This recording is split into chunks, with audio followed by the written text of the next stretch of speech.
Hello and welcome to the 14th session. Today is the last session in our workshop, our really cool workshop, okay, in the times of Corona. Today we will have like an overlook over all the things we learned in the whole workshop. Then we will learn a little bit about regression and correlation. And in the second call, we will try to think about results and which results should be reported and which should not, okay? Not like reporting bias, but it is about what should I look for in my data, okay? And what should I report and what I shouldn't report. Okay, so do you have any questions about the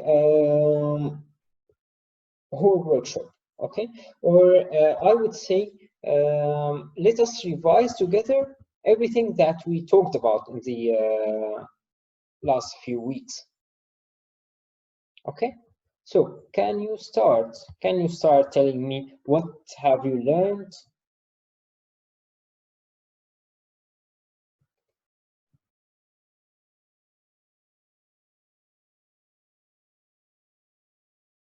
Nothing?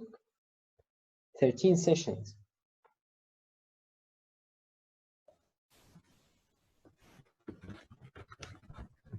We started by knowing the types of studies. Actually, I have a question about last session.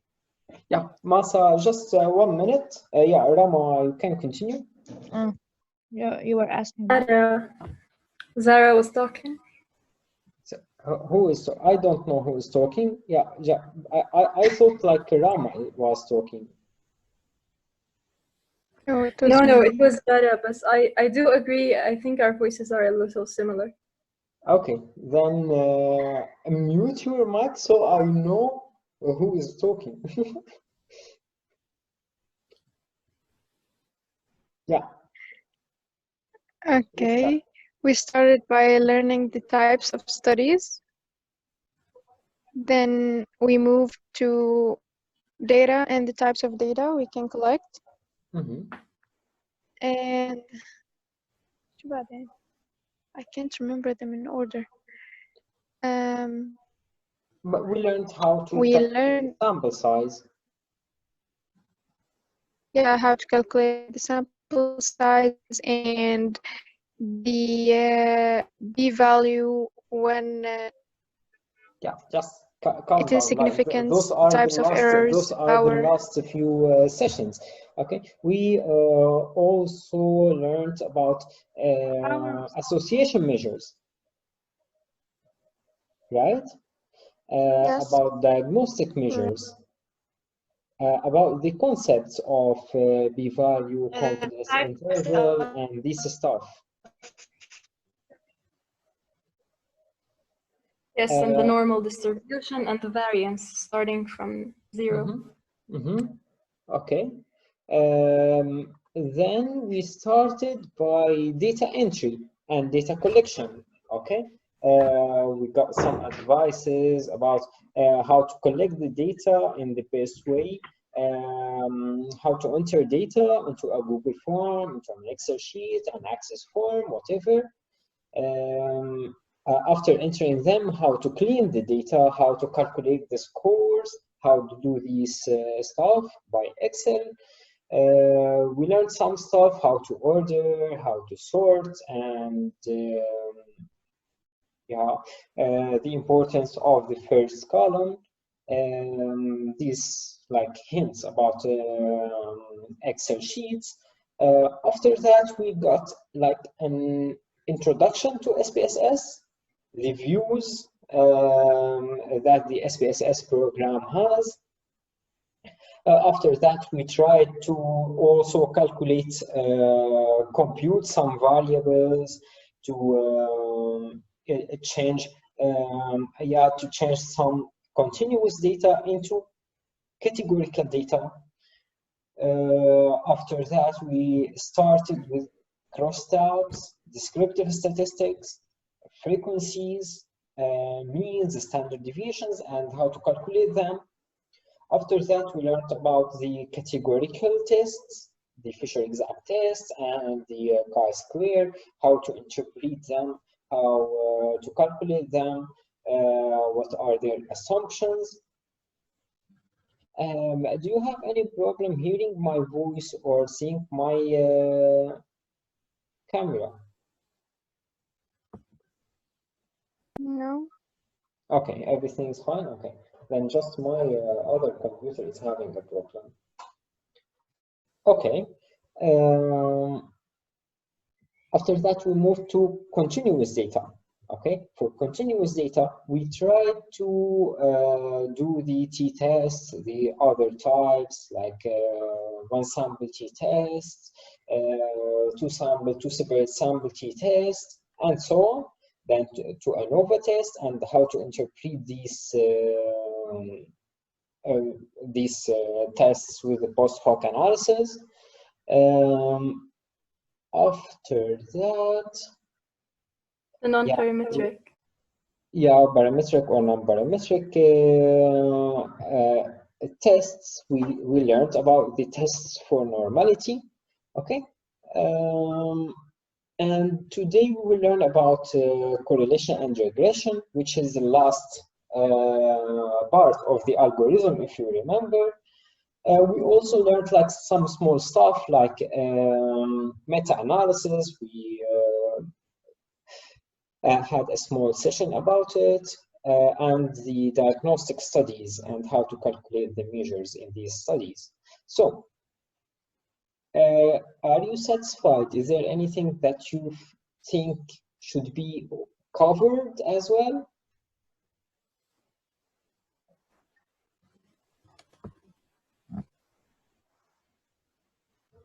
Okay, then Massa, can you ask a question? What? Are we satisfied? Yeah, I was asking about the last session. If you can tell us how to read the table of I think the density. I don't know where there are diamonds and diamond shapes. Yeah. How can we read it through OR and RR? Oh, yes. I have the line of no effect. If the diamond is on the right, then I know that the probability, actually the diamond resembles an RR and its confidence interval, okay? So if it is on the right, for example, let's say the RR average, the weighted average is 2, okay? Then I know the outcome is 2 times more probable to happen with the intervention, okay?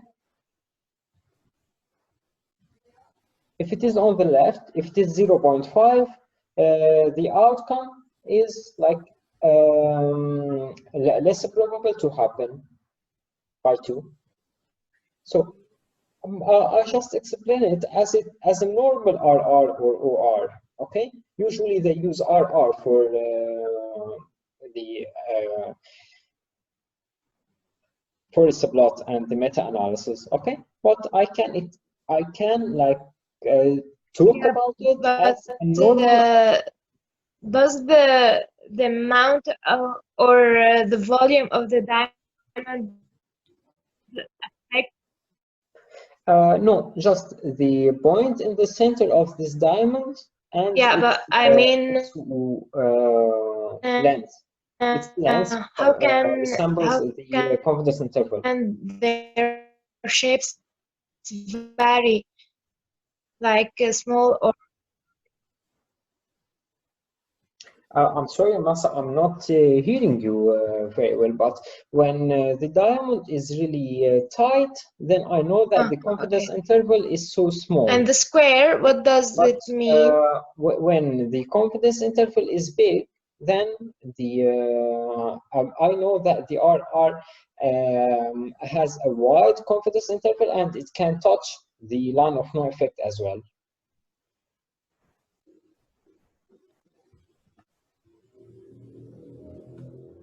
Yeah, and the square, does that mean the confidence interval is similar, or I'm we sorry, have I couldn't the hear you. center in the, what does the square mean? Which square? Like not the diamond. The square, not the diamond Yeah, and the square means shape, the square shape. Yeah, the square means the weight, okay? The weight of this study, and the weight depends on the number of participants and the risk of bias and how long is the confidence interval. All these stuff contribute to the weight, and it is decided by the program. Presented. And yeah.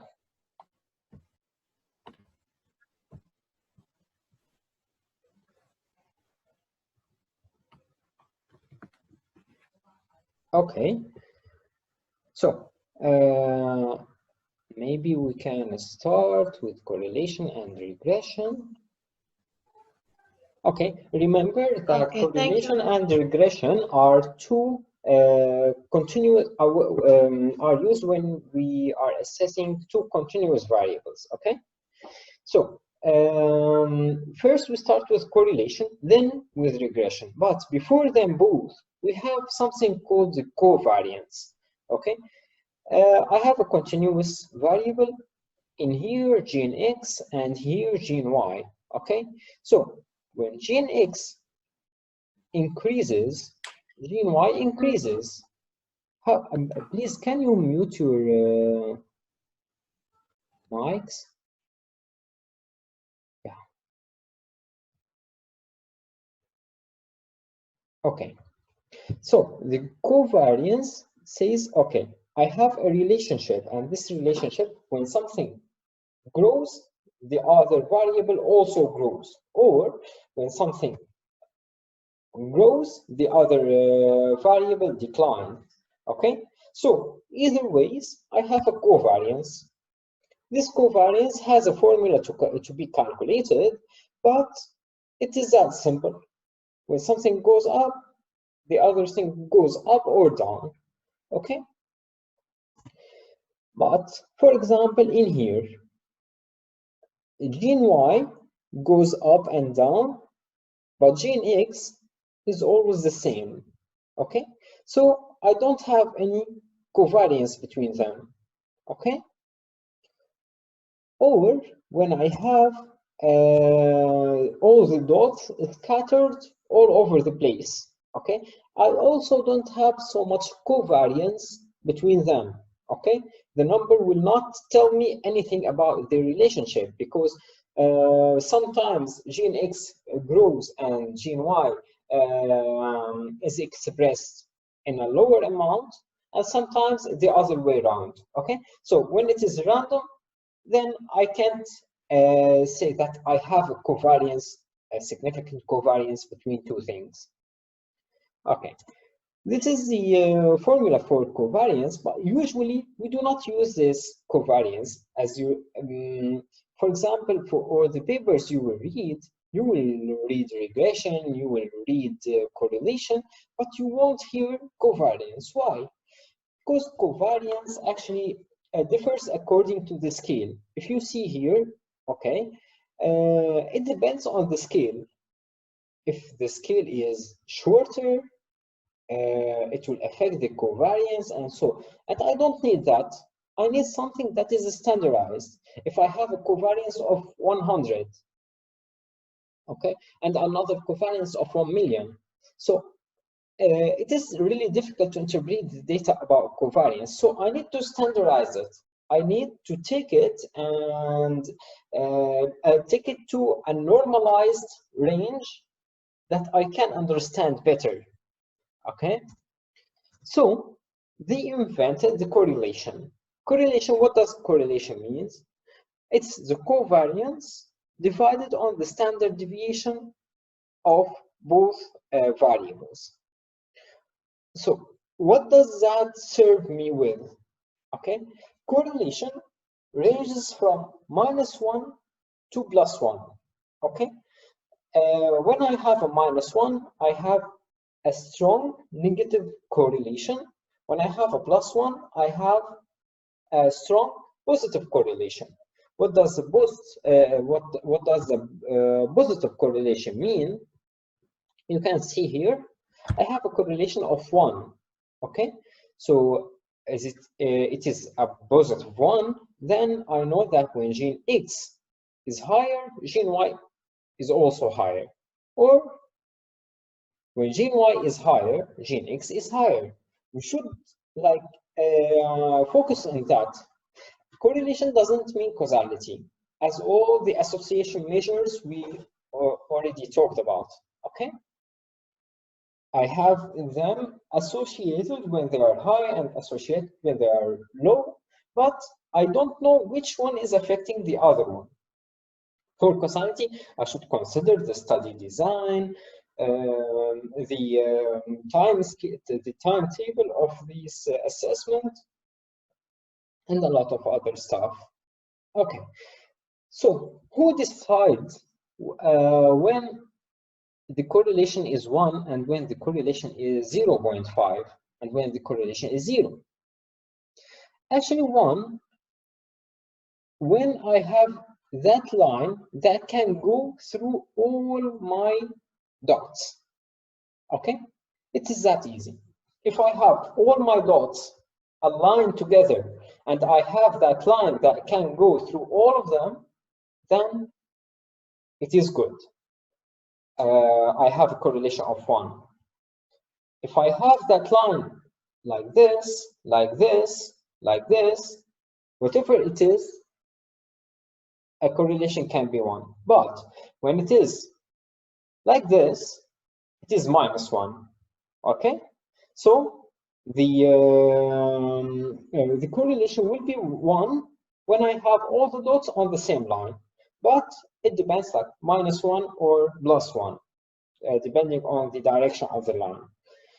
But okay, what would make the correlation lower than 1? When I have all of my observations on the same line, but I have a dot away from the line. Okay, then I have a 0.8, for example, correlation. When I have 2 dots out, okay, then I have a correlation of 0.6, for example. Okay, although the line is still in the same direction. Okay, so the line tell me about the strength of the prediction, the strength of this correlation. Okay, so if you can see here, I have a very low slope, but the correlation is still 1. Why? Because all the dots are on the same line. Here it is -1, but the slope is really high. This is also -1. Okay, but there is a problem here. Okay, if I just have 2 points, okay, 2 observations, then I will get a 100% probability of getting a correlation of +1 or -1. Do you agree or not? Yes. Okay, then what should I do? Can you give me a solution?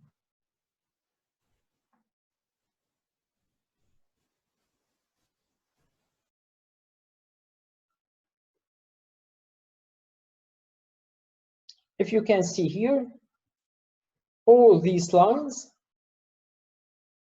have correlation of 0.3.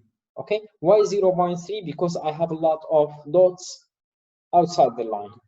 Okay, but I have here just 4 dots. Here, more observations. Here, more and more observations. Okay, so I need something to reflect on that. Okay, and it is a p-value. So with every correlation, this number is called the correlation cofactor or the present correlation cofactor or the R, okay? The R, if you remember what we talked about R before. Okay, this R should always be associated with a p-value because the three of them in here are 0.3, but the p-value is different.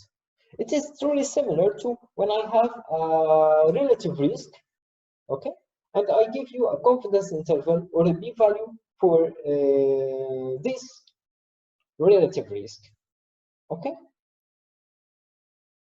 The relative risk is taken from a 2x2 table, okay, and I have a p-value, Fisher exact test, chi-square, whatever, for this 2x2 table. Okay, so I give you them to you together, and so we do here. Okay, so what is the p-value?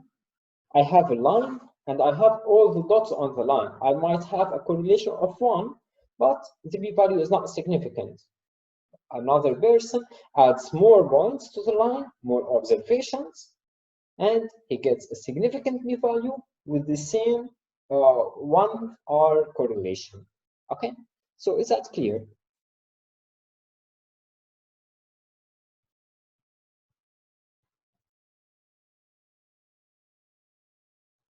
Perfect. Okay, then I always have the line, and this line telling me those two variables are correlated with each other.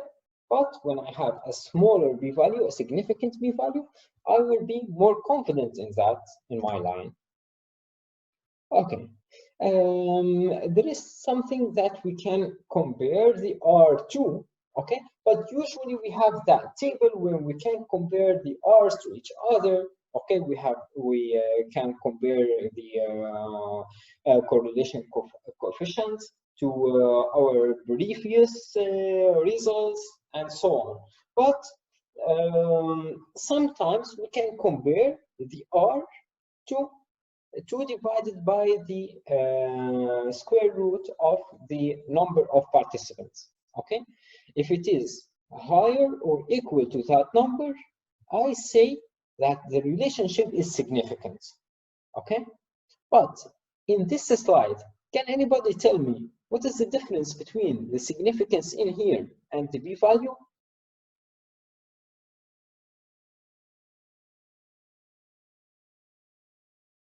It can be in minus. No.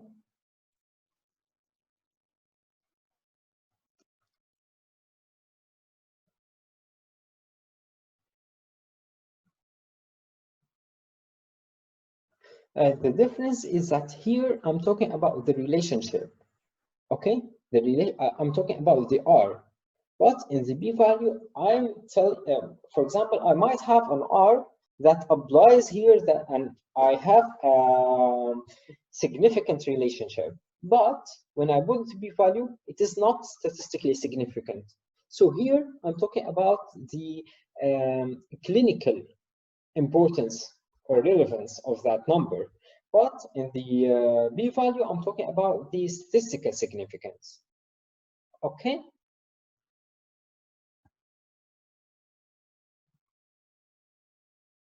Okay. And there is an additional number that we can use. It is the R square. Okay. So what is the R square? If you remember that we draw a line. Okay.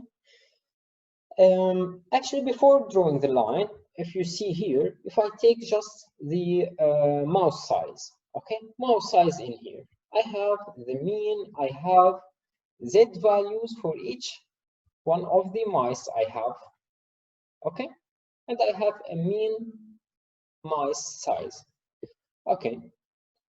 I have this, and this is called the variance from the mean, okay.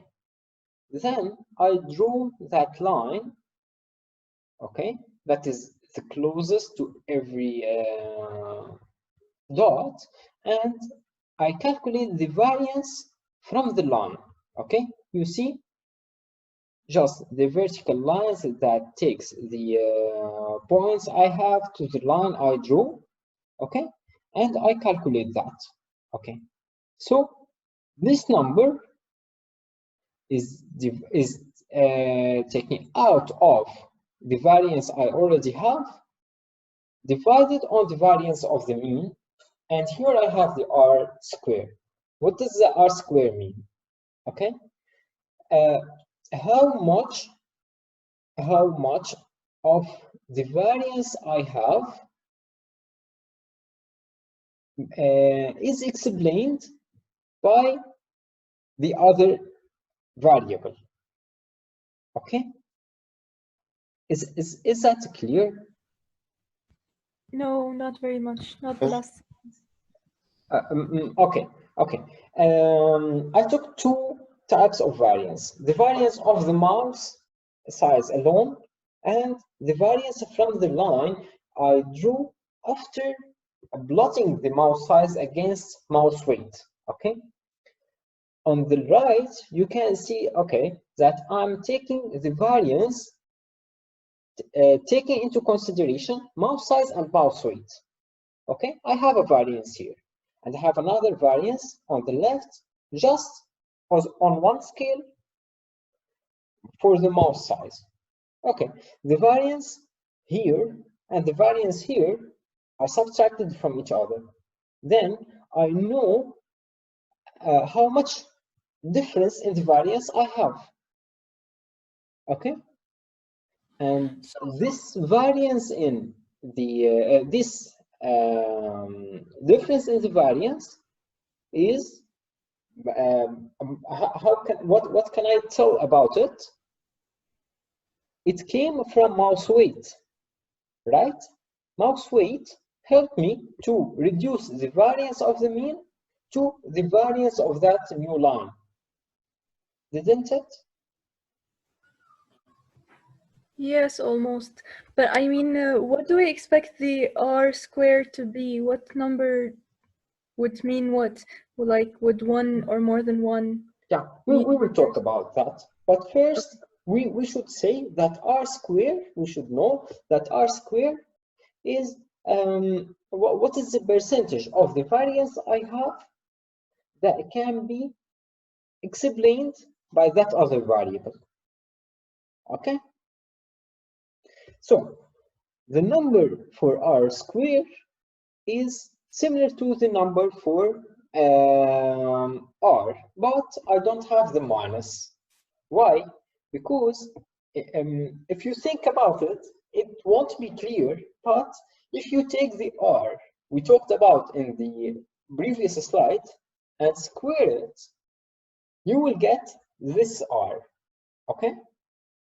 Yeah, the formula are different from each other, but when you take them together and you square the R, you will see how you get this R square, okay? So the number is still the same. It is from 0 to 1, okay? I need it to be closer to 1 to have a significant correlation.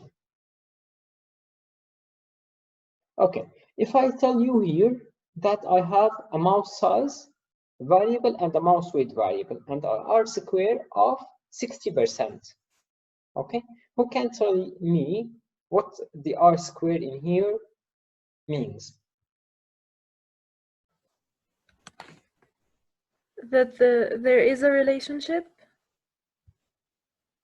This is truly vague. I need more information. If I have an R square of 60% and you are telling me like this, it's similar to like telling me I got, yeah, males are taller than females, but I have a mean difference and I have a p-value and I have a lot of stuff, okay? So tell me more about this R square.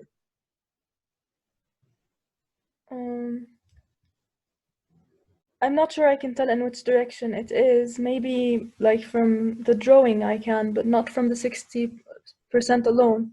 Okay, okay, but from the 60%, what information can you take? the relationship is not very significant? Maybe slightly, but not very much. It's not very close to yeah, one. yeah. Just remember the definition of R square.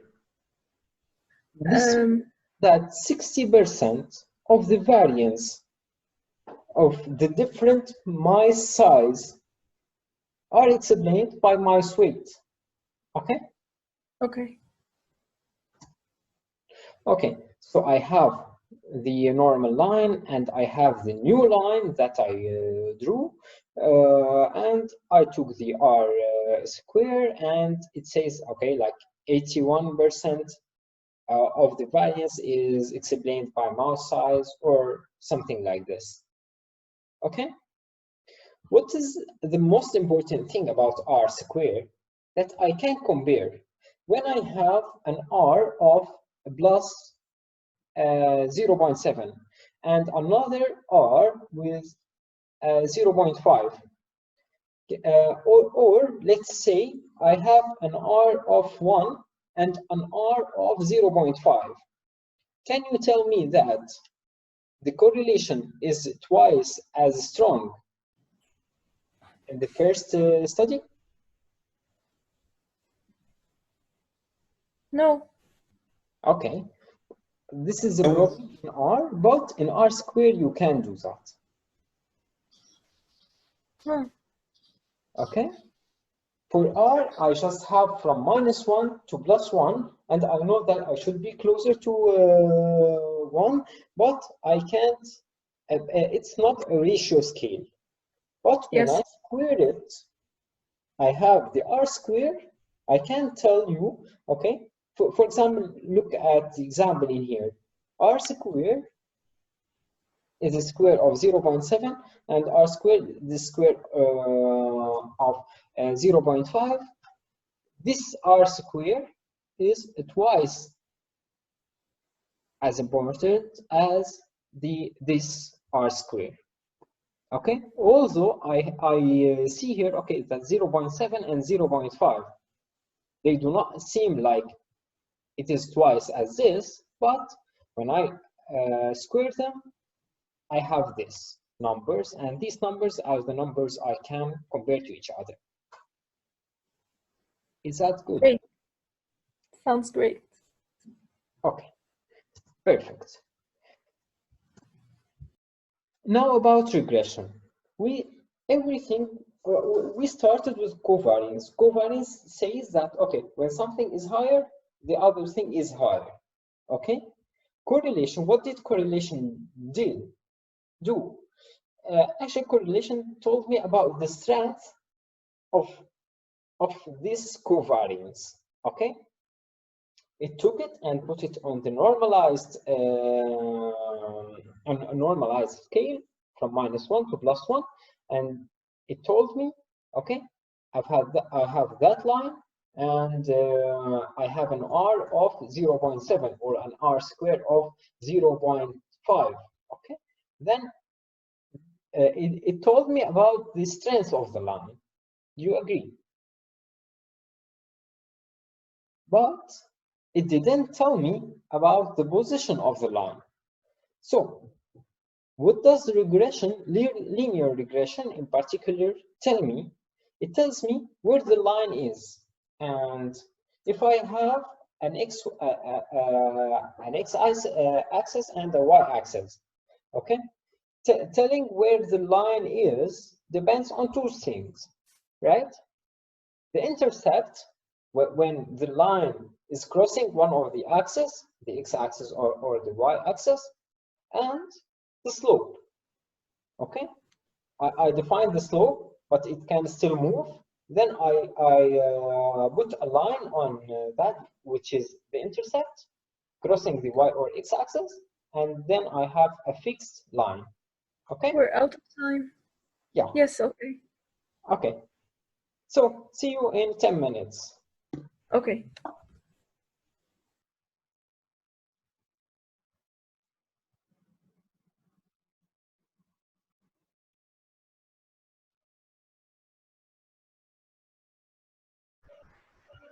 Okay, So now we need to try our analysis for regression and correlation. This is the last time we will open SPSS and the last code. Okay, first, what we need to do is to look at the data. Before we do the analysis and the stuff, we need to look at the data and see if there is a correlation. Okay, so I will take the graph builder. I will take scattered plot, put it in here. I will graph the ID and random number. Okay, I will press OK and I will see what happens.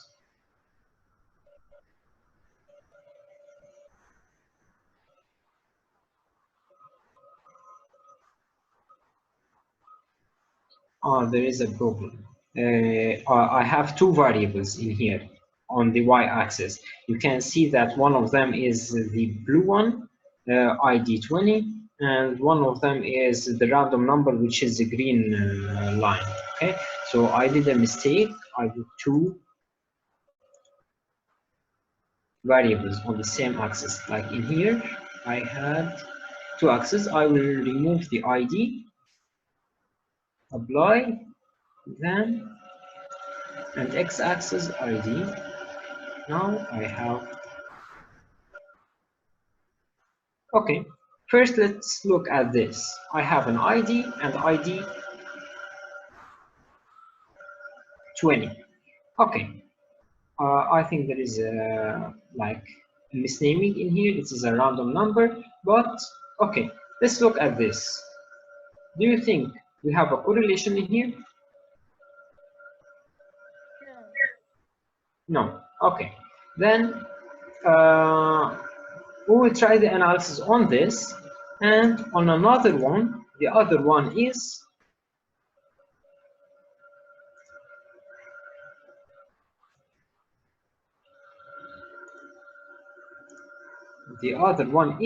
this blue one. Okay, so we will try it twice, one on data with correlation and another one like with visual correlation, and the other one on data without visual correlation, and we will see the difference between this and that. Up to that. Okay, so first I need to go to analyze, correlate by variate.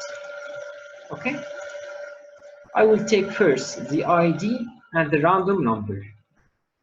Okay, and you can see here the correlation that we are using is the Prison test. Okay, I told you we can use Spearman, but usually person is the most common one. Okay, if we have the options, we can take additional stuff, and I will press OK. The analysis is done.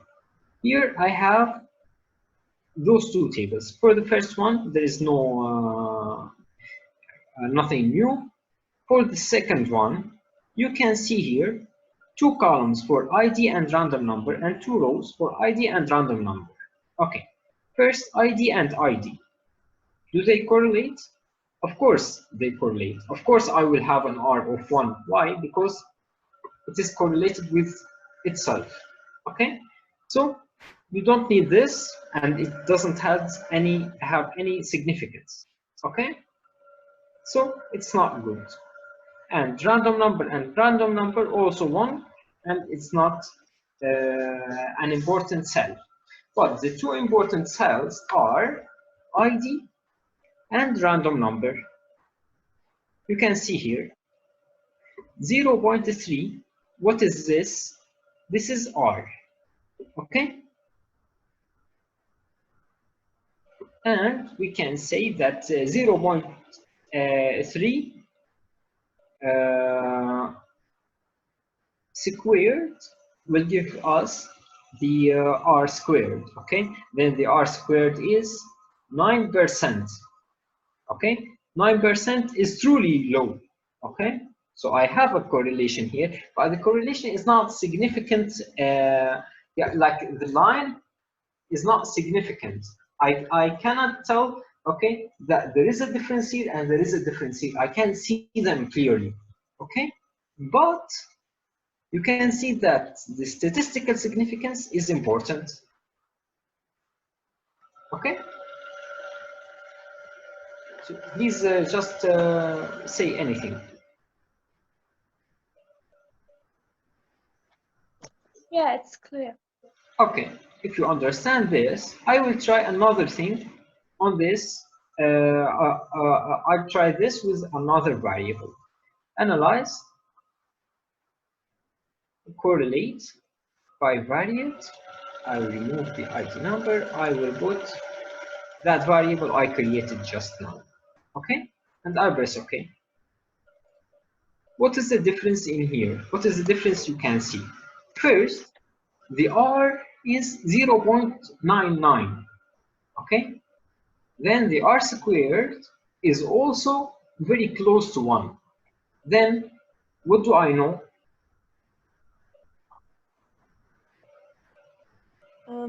There is a correlation. Tell me like a better sentence. Most of the variance of the ID Is is affected by. The strength of the correlation is really high. Yes.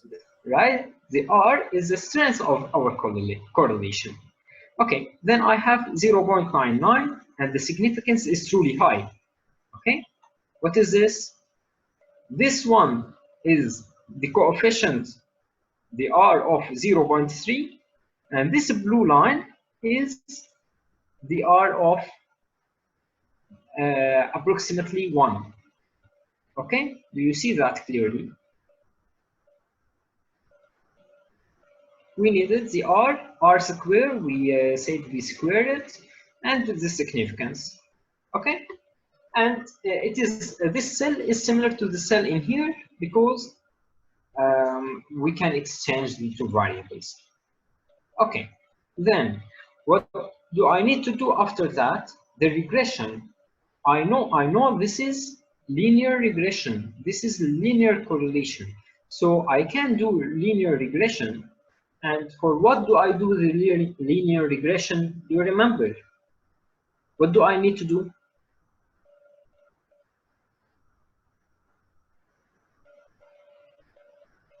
I need the formula.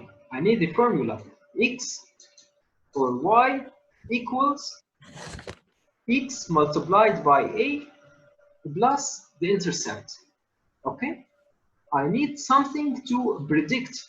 If I have the ID, can I predict the ID 20? Or I can't? Okay? I know they are correlated, but I need the predictors. I need the formula. So that's why I will do the regression. So analyze, regression, linear regression. Okay? I will take them back. I need an independent and dependent because here I can't exchange them. Okay? So I will try first with a random number. We will see if we have anything significant. Okay? I don't believe so. I will take the ID. I will take the random number as a dependent variable. Statistics R squared plots. Okay, we don't need a lot of them and we need to be quick. Okay, here we have a lot of tables. Okay, first we have the R, and you remember the R was 0.3, right? R squared 0.1, as we said, like 9% equals 0.1. Okay, what else do we have here? We have an ANOVA test, or it is said, it is named like F test. Okay, what is the F test? It says about the model. you can see that the importance in here is for the whole model. Can I say that I can predict the random number from the ID? They said, okay, you can predict, and the significance is 0.02. Okay. Otherwise, they will say, okay, you can't predict. They are totally independent of each other.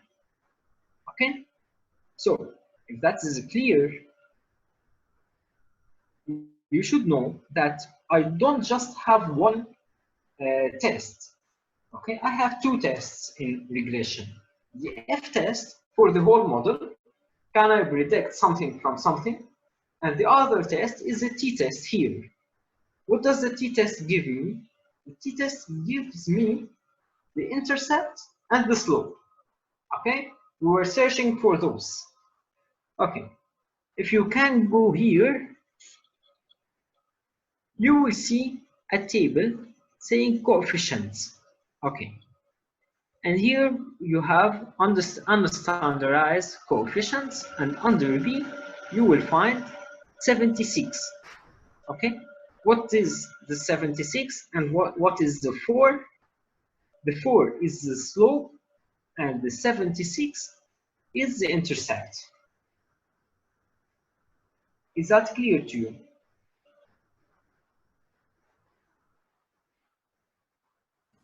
Can you please repeat it? Yeah, for regression I have two tests. Okay, the first test is for the whole model. The whole model is ANOVA. Okay, this F test, okay, can I say that I can predict better? I can predict the random number better when I know the ID. It says, okay, it is significant 0.02, but I still need to place the line. Okay, to place the line, I will need the t-test. The t-test is in here.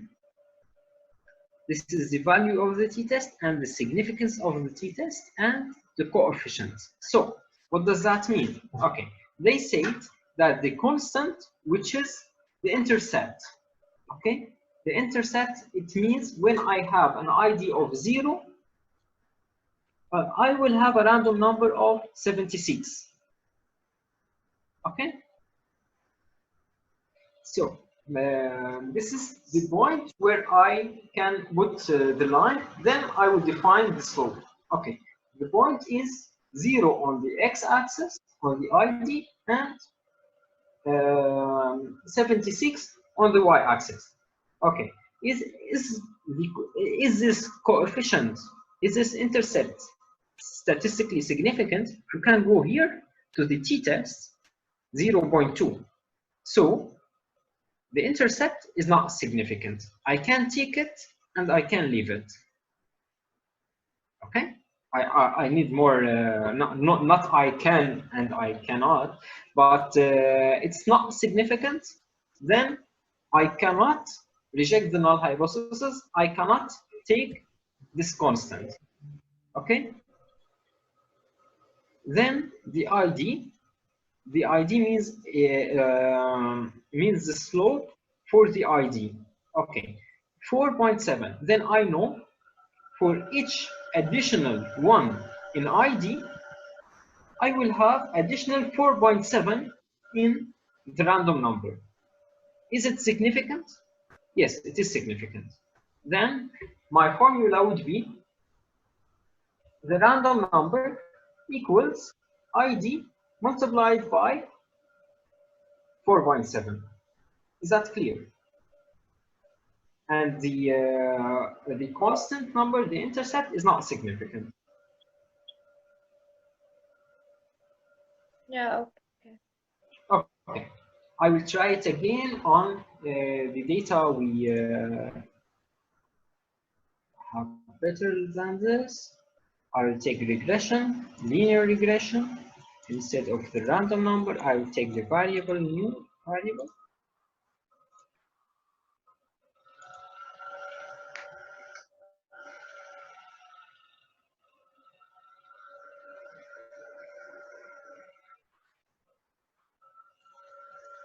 First, you can see here the scattered plot.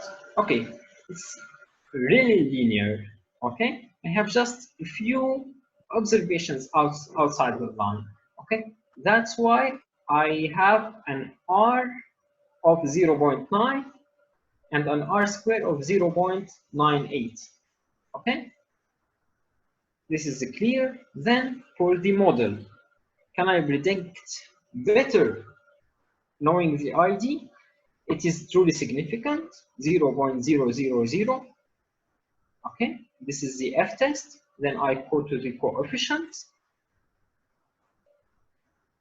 I have a constant. The intercept is 77, and it is not significant. And the slope is 96, and it is significant. Then I know if I have an ID of 1, I will have an ID 20 of 96. Okay, let's see that in here. Okay, if I have an ID of 1, actually here the scales are different. Yeah, but I will see if the first one. But now I know. Yeah, if you can see here, yeah, I should predict higher. For example, for 20, okay, 20 multiplied by 100, nearly 100, will give me 2000. Okay, do you agree on the formula we got from our analysis?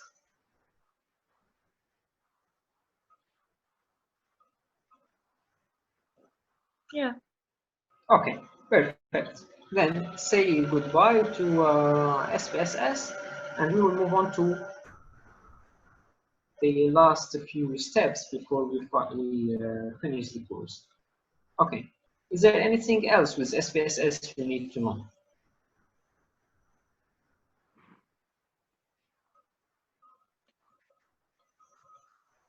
Where did we have regression from instruction? Or where did you find it? Yeah, from analyze. Analyze. Regression.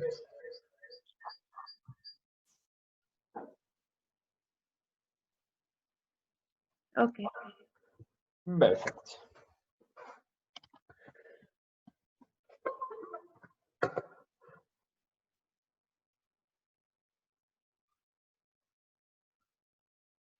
I just have few slides,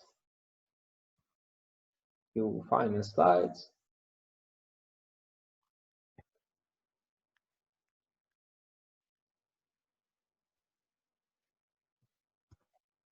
Okay, now we knew that we always have two numbers, a number for the difference and another number for the statistical significance, okay, or the p-value, okay, whatever the test is. But I need to tell you, okay, I have a mean difference of that with the p-value of this.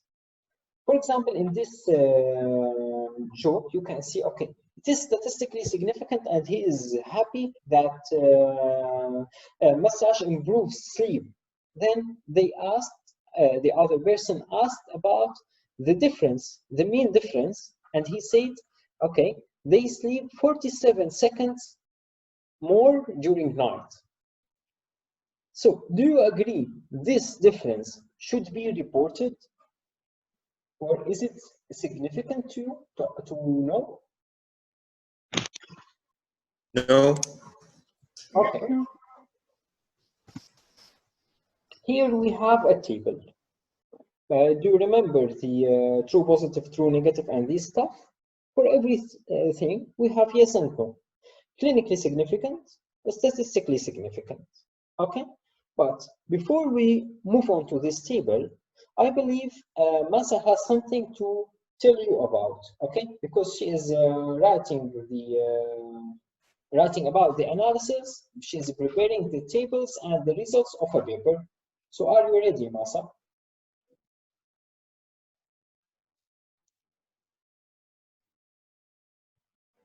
Yeah, I'm ready. So tell them. Can you see me?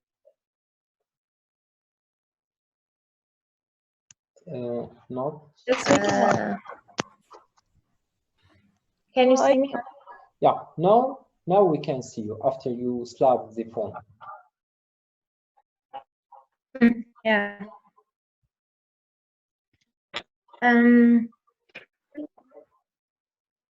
Yeah.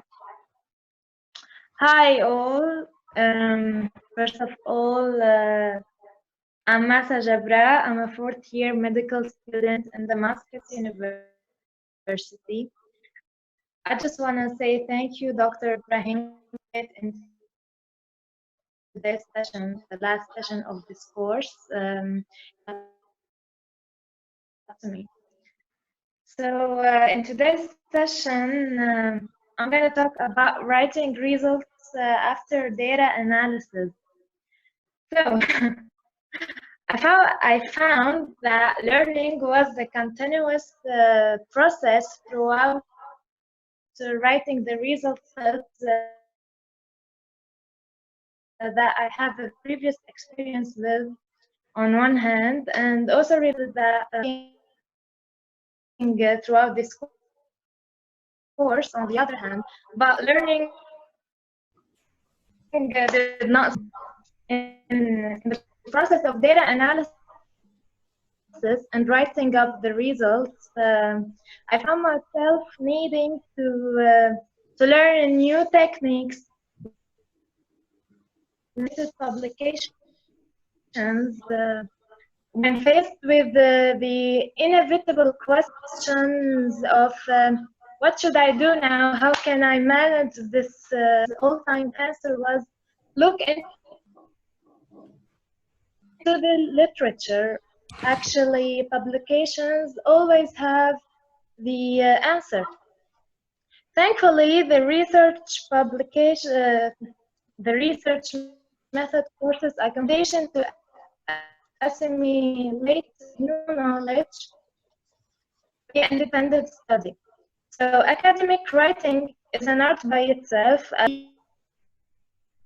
being a special type of art. For me, I found it very helpful to review all the advices as well as the publications that others results give me the sense of level of detail to provide in my own.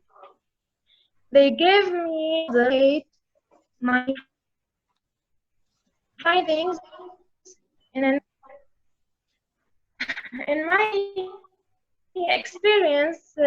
Everything at first started as a dilemma, but I made up my mind to do it anyway and be ready for it. So to do so, I had to learn from multiple mistakes. I'm still learning the non-stop learning process. So I'm gonna tell you my mistakes can't be written before organizing the data. Data analysis comes before writing the result in your manuscript without forming your own tables, without forming your own organization of the tables. Second of all, my second mistake, we try everything that came up to our minds, hoping to find out something new, hoping to come up with a new relationship between variables. But when it comes to writing results, we mention things, and the only most important findings, like I'm gonna show you one of my. I thought that all of these cross tabs should be organized in dimensions in writing, and but Ibrahim was checking on me and found out the majority of my work was a waste of time. Look at how how how much I waste my time. But I actually learned that we don't need to do all the work. This is not our job to do all into tables again. So this was my third mistake, thinking all variables to be mentioned. The fourth mistake, never rank the proportion you got. This one could seem easy and self-evident, but trust me, it's not. Never use ranking style, no matter how hard it is. The reviewer or whatever will ask you, have you offered them prizes? Trust me in there. Ranking is something different, is totally different from say other proportion. So this was bad as you can. But beware losing the main goal of the idea. You don't need to lose your concept of your. Also, it's not acceptable to have different of words in so many parts of your manuscript. I'm sorry, Massa, the mistake number. I wanted to tell you that the session will end in 10 minutes. Okay. Okay, application can make them look in this final.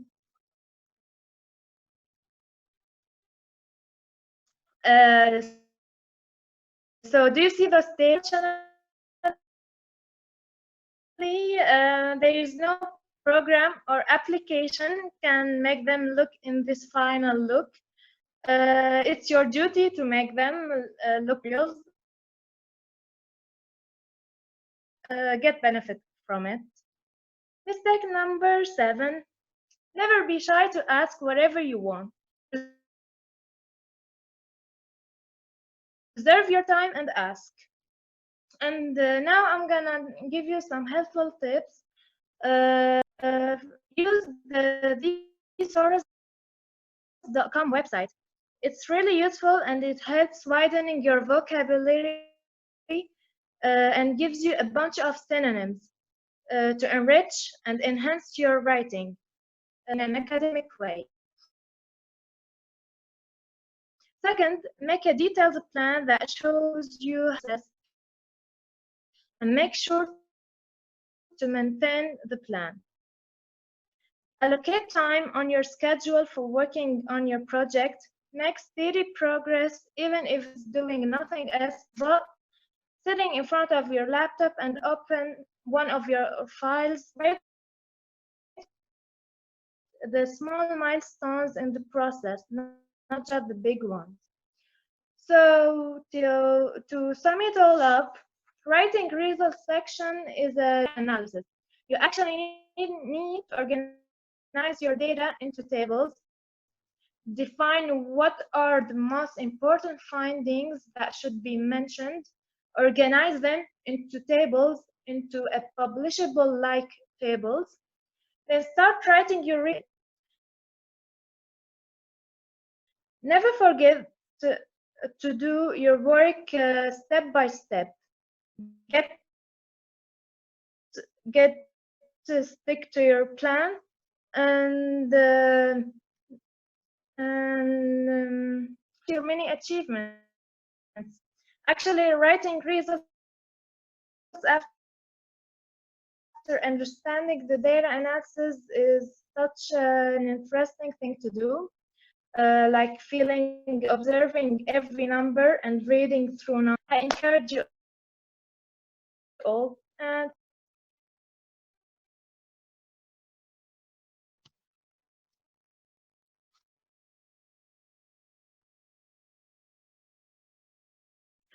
Have anyone any question about writing results?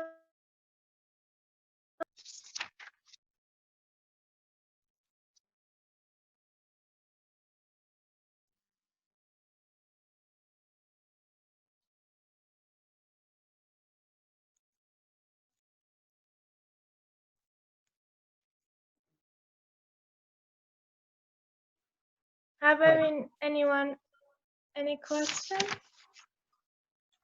about writing result section? Massa, thank you so much. It was a very Okay, thank you, doctor. thoughtful like talk. Yeah.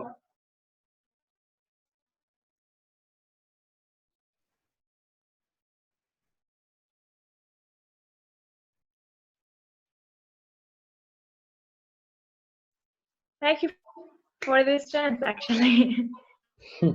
Okay, so I owe it all to you. no, nobody owes me anything. Okay, so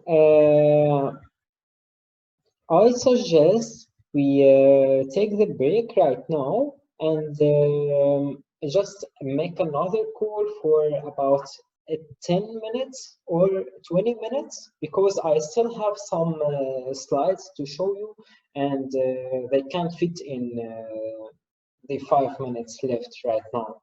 Okay, so in 10 minutes or in less, I will call you and we can talk about those just few things. Okay, see you.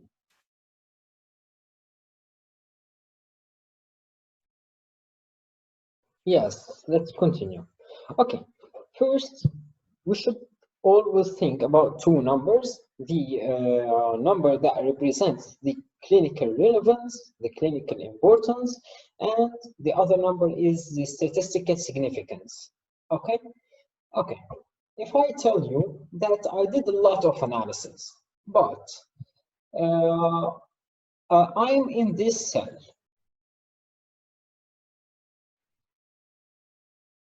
I got something that is not clinically relevant and that is not statistically significant. Do you agree to include that in my paper? I need you to talk right now.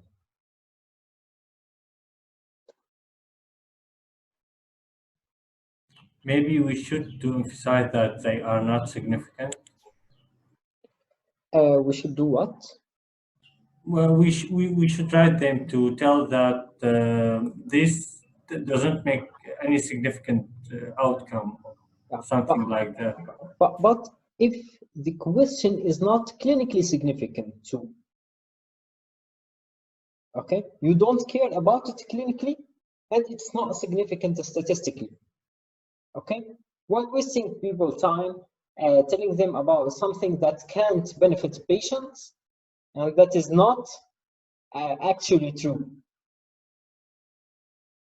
Maybe so they don't try it or make a new experiment. Like I invented a drug, I tried on some number of patients, and the drug didn't show any special outcome. So I should tell them that it didn't work. But I want to tell you that what you are talking about is you are looking for the significant difference for that drug. Then your question, the difference between me and you that you are talking about the number in itself. But now I'm asking you about is the significance of the question, not the answer of that question. Okay, so don't think about the number, the difference. Okay, if you are talking about the effect of a drug on some kind of disease, then this is important. Okay, this question is important, and you better tell people about it if it is significant or not significant. But when I tell you that you went to assess the effect of age on mortality, okay, and you found out that, okay, some of your participants live in poor cities, okay? And you do not have anything that says it is significant that people who live in poor cities die earlier than people who live in rich cities. And this thing wasn't actually significant in your paper, in your analysis. Okay, so it's not the thing that you are looking for, and it is not something that is significant. Okay, if something that is not significant and that is not relevant to your ideas, okay, or to your perspective, should you report it? No. Okay, then we cross that. There are stuff that are that has a significant question, something like the effect of a drug on a disease, like the question you said. Okay, this is clinically relevant. I need this information to treat my patients, and if it is statistically significant, if I'm in this cell, is there any excuse not to include this in my paper? I don't think so. Okay, then I need to report those. Okay, now we are left with two cells. Okay, something that is clinically significant and that is not statistically significant. Okay, for example, you said, okay, something is affecting the stage of people with cancer, of a specific cancer. Yeah, and it is clinically significant to you, but you don't have any statistical significance. Should you report that? Yes. I think we should. Okay, if it is not clinically significant, okay, if you don't think this information is important, but it is statistically significant, should you report it? No. No. I don't think so. You all agree that you don't need to report that? No, I think maybe we should report it. It If we don't depends think on it. it's clinically today, we don't know as much as we think we do. Actually, you can't be sure that you know everything, okay? You are assessing this stuff from your point of view, okay? So remember that you don't know everything, and if you don't know everything, then it might be relevant, it might be clinically relevant to somebody else, okay? So it is also important to talk about it. So what we said is, there are things that are clinically significant and statistically significant. Those need to be in the paper. Okay, there are stuff that are clinically significant but statistically not significant. Okay, I'm searching for them, but I can't see any statistical significance. Okay, maybe somebody else after me will see that, okay, I couldn't reach the statistical significance, so he increases the sample size, or he does something else, he assesses using a different scale, whatever, to get a statistical significance. Okay, because yeah, it is predicted that there should be a difference in this variable. The third type is things that are not relevant to my ideas, to my perspective, but it is statistically significant. Okay, I was shocked. I was doing like random analysis, and I found, okay, there is a very important and statistically significant difference between something and something. Okay, so then I should give it a thought. I should go search for it, search for any information, the hidden link between this difference and the outcome. Okay, I should investigate more. Okay, and there are stuff that are not the things that I'm looking for, and when I do the analysis, they are not important. Okay, I don't think those are important. And remember that we are talking about the general rule. Of course, we have a lot of exceptions, okay? So just when you do the analysis, think about those 4 types of stuff. Okay, then what is the first step to do when Can I ask a question? yeah, of course. So if I get this result, like something that is not clinically significant but statistically significant, and I went there and investigate and look for something that I don't know and found nothing, should I still report it? Yes. Yeah, I would say should, not must. Okay. Remember that you are not just restricted by your imagination and your decisions. Okay. Papers have some specifications. Sometimes you need to leave out some important information because you can't include them in your paper because you have a limit of 4 tables or 5 tables or 2 tables. Okay, so it's not always in your hand. Okay, you need to order your results and select the most important out of them. Okay, you can't tell me you would take this and leave out something that is statistically significant and clinically relevant. Okay, you order everything and you start. Okay, well, how much can I include in my paper? Okay, I can include till here. I look at the things that are lower than this level. Okay, do they deserve to be published in a second paper? Then I would split my paper into 2. If they do not deserve, they're not. It's not significant and not significant, and the 4 cells are not like 4 distinguished cells. It is a range. Okay, and for that range, I would order them and select the most prioritized results. Okay, is that good? Yes, it is. Thank you. Okay, so I don't think we need to talk about this table, but I would ask you, okay, if I want to start working on the data analysis, what is the first step?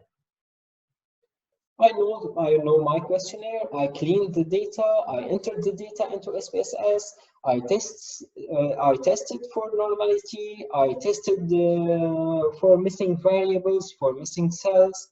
Everything is fine. Now I want to start the analysis, but I have 100 columns. Okay. Remember that all our examples were on just like 20 or maybe 30 columns. But in studies, you might have 100, 200 columns. Okay, so it's not logical, it's not feasible to do all possible analysis, right? So what should you do? Actually, you should put a file. I can show you a file.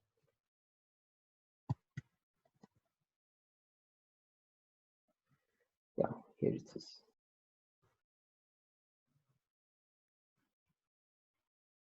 This is a file where we decided what analysis should we do.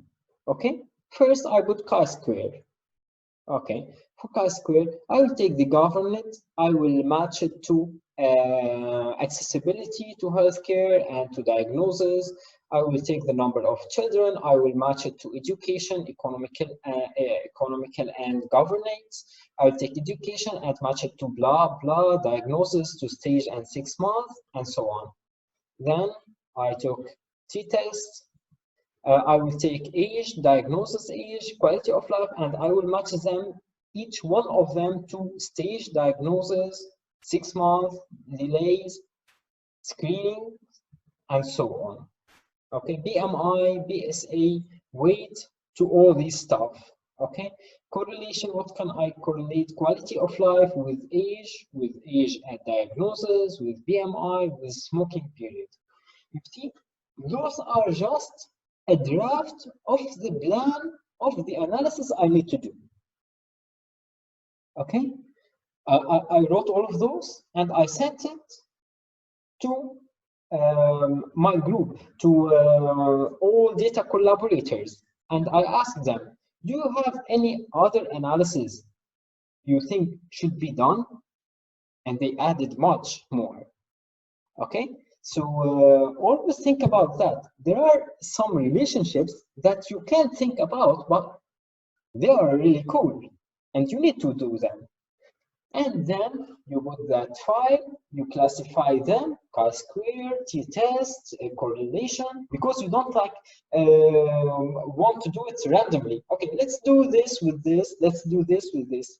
You need to put a plan and start with each one of them and do the analysis. Why is it important to do it like this? Because, for example, for children, some of our participants didn't answer this question.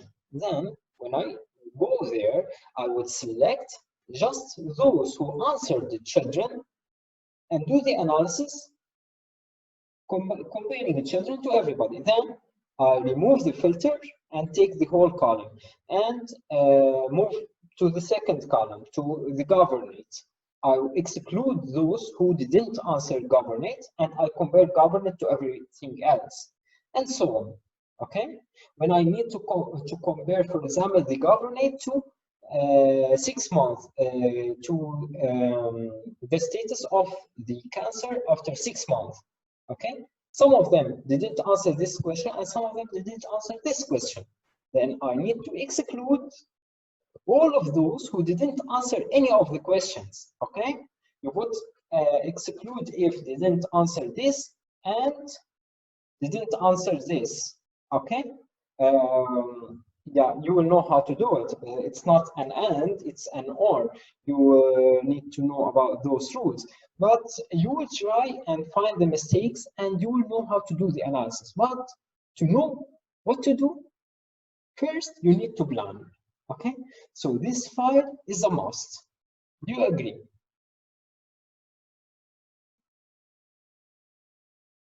Perfect. I would tell you something. If you remember, when we talked about data collection, we said, okay, we can't go and collect all the data. You remember, this is a barbaric way of thinking. But we can't go and collect all the data. Why? Because it will be time consuming. Data collaborators will be tired, and you will be confused with the huge amount of data that you can't analyze. Okay, a lot of missing data, a lot. You should be very specific when you think about data collection. You go to the specific answers you need and you collect them. But after you collected all the data,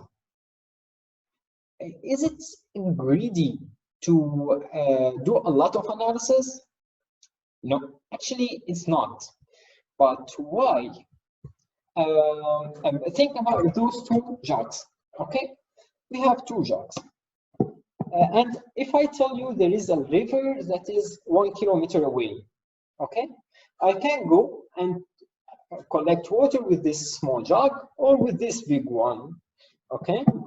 But I know that this is enough to answer my question. So, should I go and collect with the big one, but actually this can answer more questions, okay? I can do that, and I can collect, but there is a 1 kilometer way, okay? And I'm so weak, I can't carry this jug filled with water for this long distance, okay? So what should I do? Stay safe and fill the smaller one. Okay, okay, this is actually fine. I will take then the smaller one. I will go and collect it. But when I gather small data, when I collect just some water in this, do you consider it greedy to consume all the water in this?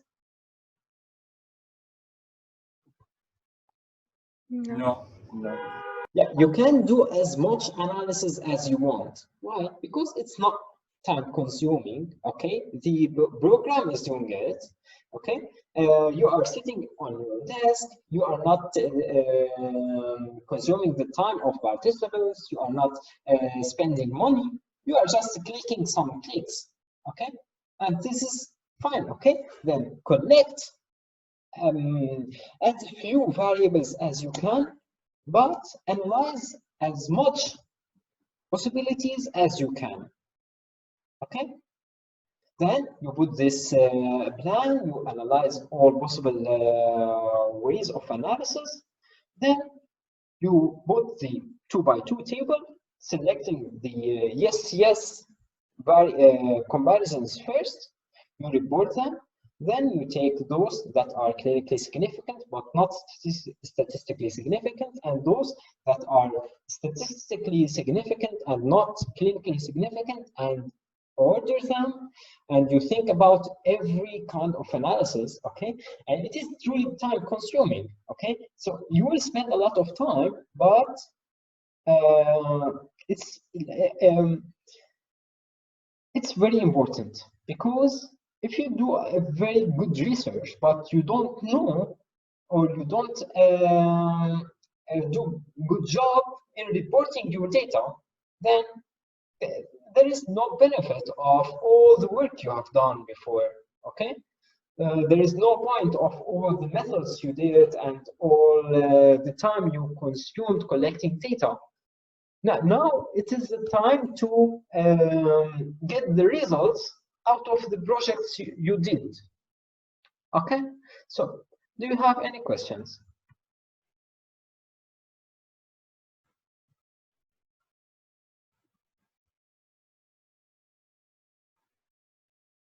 No. No. Okay, okay. Clear. Yeah. Okay, then if everything is clear, we can move on. Okay, thank you so much. This workshop wasn't feasible without your help. Yes, actually you made it possible, and you did a lot of good work to make it happen. Thank you to all of you, because yeah, I will really miss you, and I will miss these productive weeks and sessions. And yeah, I would say إذا عملت أشياء صح، إذا الكلام اللي عملته للسيشنز وهيك كانوا كلهم صح، بقى هي الشيء عن جد من الله. بس إذا كان في أي أخطاء بليز كوريكت مي، لأنه بيكون أنا مني وأنا عن جد كثير بكون بعتذر عن أي شيء أنتم ممكن تلاقوا خطأ. Remember that they were like hours of preparation and hours of reporting, and I'm a human, and a lot of mistakes can happen. So I hope there are not many, but yes, أي خطأ بيكون أنا مني وعن جد.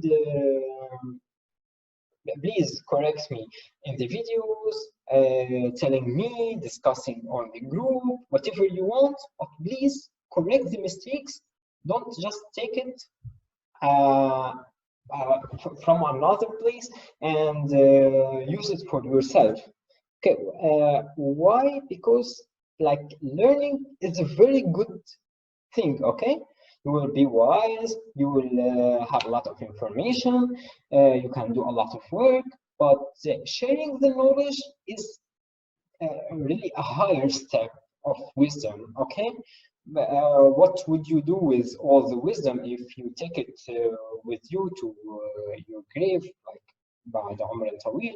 But yes, sharing knowledge is so important. Okay, and I'm willing to learn from everybody of you. So please don't be mean and prohibit me from learning from you. And please feel free to share the knowledge with everybody you want, and don't feel that I won't be happy if I see everybody of you teaching his friends how to do the analysis. And so this is actually my aim, because yeah, our country needs a lot of work, and what we can do is really big, and I can do a lot because I'm here. I did my best, I feel, but you can do a lot more. So please gather your friends, learn more, teach us, teach everybody, and teach your colleagues in the university. I remember that we did a lot of workshops in Damascus University, and I'm really sad that I can't see a lot of workshops going on right now. So please take this responsibility. Nobody will come to you and tell you, okay, can you teach us about something? No, you can take that chance, and you will see how the benefit you will get is really higher than the benefit anybody else from the learners will get. Okay, so please take it as something in return for this workshop. Just teach others, tell somebody a good piece of information. Okay, so, and goodbye. I really enjoyed all the sessions. I really liked Corona because of this productive workshop. Okay, Thank this you is so super much, hard. Brian. We will miss you so much. Thank you. You are welcome. Really, thank you. That it was so informative, and it was so much fun. Also. Thank you. Yeah, yeah. These last seconds are touching. You make it yeah. fun. Okay, so see you. The group will stay there, say hi, come by to Germany to drink coffee. I don't drink coffee, but come. Yeah, see you. Goodbye. Thank you so much. Okay. It was so Thank great. you, Ibrahim. Bye. See you. Thank you. Bye. Thank you. Bye, everybody. Take care. Goodbye. Thank you. Goodbye, friends. Goodbye. Goodbye. Goodbye.